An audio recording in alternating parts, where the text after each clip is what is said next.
So dito tayo sa nakaka-excited. Paolo Avellino and Kim Chiu. Ongoing rehearsal para sa kanilang For Love Kim Pao World Tour. Ayan, catch Kim and Paolo with a special guest, Carmel Colado on the following dates.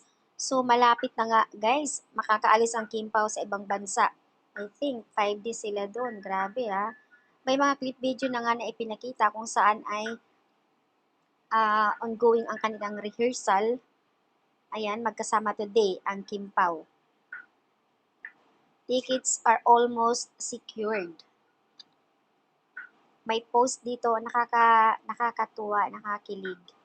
May post dito ang The Filipino Channel. Ayan. Tingnan nyo yung caption, napakaganda eh.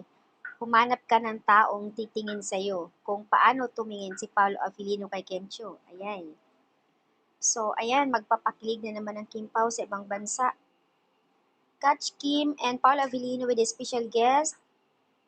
Ayan, sa Redwood City Theater, April 24 sa Anaheim, April 25, Edmonton, May 1, Toronto Resort, May 3. Aba, ibig sabihin isang linggo ang Kim Pao talaga sa ibang bansa. Solid. Hihi, natutunaw na si Kimi. Kakatitig ni Pao. At syempre, miss na nilang isa't isa at ilang araw din sila hindi nagkita. Ayon sa comment OMG yung caption talaga, kinikilig ako doon. Pati yung Kapamilya Channel kinilig din. May nag-comment dito isa, ang yabang naman ni Kim Chiu.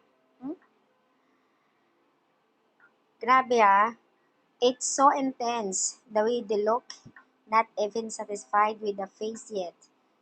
Gotta be with them almost every day first. Kim Chiu talaga yung laging tinitingnan ni Pao.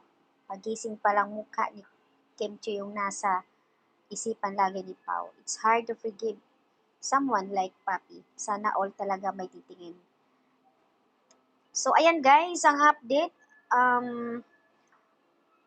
Medyo busy-busy ngayon ang dalawa sa kanilang rehearsal. Abang tayo guys, malapit na aalis ang Kim Pao papuntang